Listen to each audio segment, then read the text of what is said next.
نحمدہ ونصلی علی رسولہ الکریم، اما بعد فاعوذ باللہ من الشیطان الرجیم، بسم اللہ الرحمن الرحیم۔ اخلاص کسے کہتے ہیں؟ ہر مسلمان کو چاہیے کہ وہ اللہ کی عبادت نیک اعمال میں ریاکاری جیسے گناہ کو شامل نہ ہونے دے، بلکہ جو بھی نیک اعمال کرے خالص اللہ کی رضا یعنی اللہ کو راضی کرنے کے لیے کرے۔ اس کو اخلاص کہتے ہیں۔ یاد رکھیے، اخلاص والی نیکی ہی اللہ کے دربار میں قبول ہوتی ہے۔ اخلاص کے بارے میں قرآن عظیم میں اللہ تعالیٰ مخلص مومن کی مثال ان الفاظ کے ساتھ بیان فرماتا ہے: وَمَثَلُ الَّذِينَ يُنْفِقُونَ أَمْوَالَهُمْ ابْتِغَاءَ مَرْضَاتِ اللَّهِ وَتَثْبِيتًا مِنْ أَنْفُسِهِمْ كَمَثَلِ جَنَّةٍ بِرَبْوَةٍ أَصَابَهَا وَابِلٌ فَآتَتْ أُكُلَهَا ضِعْفَيْنِ فَإِن لَّمْ يُصِبْهَا وَابِلٌ فَطَلٌّ وَاللَّهُ بِمَا تَعْمَلُونَ بَصِيرٌ۔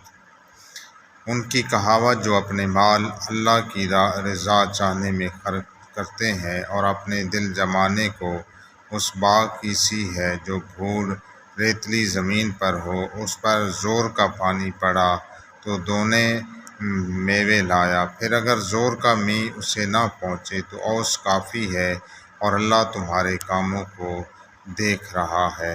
مولانا سید محمد نعیم الدین عربادی رحمۃ اللہ علیہ خزائن العرفان میں اس آیت مبارکہ کے تحت لکھتے ہیں کہ یہ مخلص مومن کے اعمال کی ایک مثال ہے۔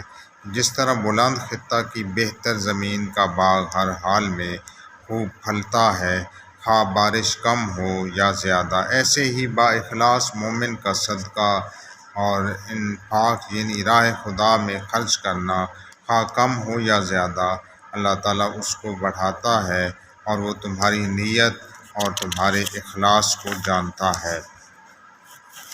جو دنیا سے اس حال میں گیا کہ اللہ کے لیے اپنے تمام اعمال میں مخلص تھا اور نماز روزے کا پابند تھا، تو اللہ اس سے راضی ہو جاتا ہے۔ اللہ وہی عمل پسند فرماتا ہے جو اخلاص کے ساتھ اس کی رضا چاہنے کے لیے کیا جاتا ہے۔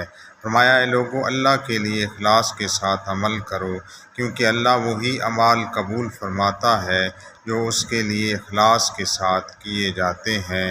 اور یہ مت کہا کرو کہ میں نے یہ کام اللہ اور رشتہ داری کی وجہ سے کیا۔ اپنے دین میں مخلص ہو جاؤ، تھوڑا عمل بھی تمہارے لیے کافی ہوگا۔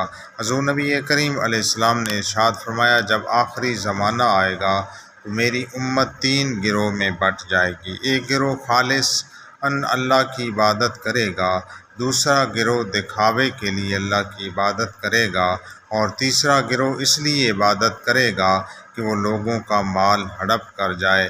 جب اللہ بروز قیامت ان کو اٹھائے گا تو لوگوں کا مال کھا جانے والے سے فرمائے گا: میری عزت، میرے جلال کی قسم، میری عبادت سے تو کیا چاہتا تھا؟ وہ عرض کرے گا: تیری عزت اور تیرے جلال کی قسم، میں تو بس لوگوں کا مال کھانا چاہتا تھا۔ اللہ ارشاد فرمائے گا: تو نے جو کچھ جمع کیا اس نے تجھے کچھ فائدہ نہ دیا۔ اللہ کا ارشاد ہوگا: اسے بھی دوزخ میں ڈال دو۔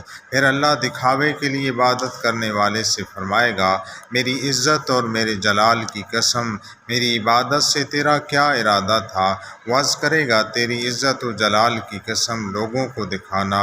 اللہ فرمائے گا: ایسی کوئی نیکی میری بارگاہ میں مقبول نہیں، اسے بھی دوزخ میں ڈال دو۔ پھر خالصاً اپنی عبادت کرنے والے سے اللہ فرمائے گا کہ میری عزت اور میری جلال کی قسم، میری عبادت سے تیرا کیا مقصد تھا؟ عرض کرے گا: تیری عزت و جلال کی قسم، میرا مقصد یہ تھا، میرا ارادہ تو یہ تھا جو تو جانتا ہے، بس میں تیری رضا کے لیے کام کرتا تھا، تیری رضا چاہتا تھا۔ ارشاد فرمائے گا اللہ کریم بندے سے: میرے بندے نے سچ کہا، اور حکم دے گا اسے جنت میں داخل کر دیا جائے۔ اللہ کریم ہمیں اللہ کی رضا کے لیے کام کرنے اور مخلص ہونے کے ساتھ ساتھ ہمیں اللہ رب العزت عاجزی کی توفیق عطا فرمائے، اخلاص کی توفیق عطا فرمائے۔ ہر کام میں، نیک کام میں خصوصاً اخلاص چاہیے ہوتا ہے۔ اللہ کی رضا کے لیے بندے کو کام کرنا چاہیے۔ اللہ تعالی ہم سب کو علم بھی عطا فرمائے اور عمل بھی، اور ساتھ اخلاص کی دولت بھی نصیب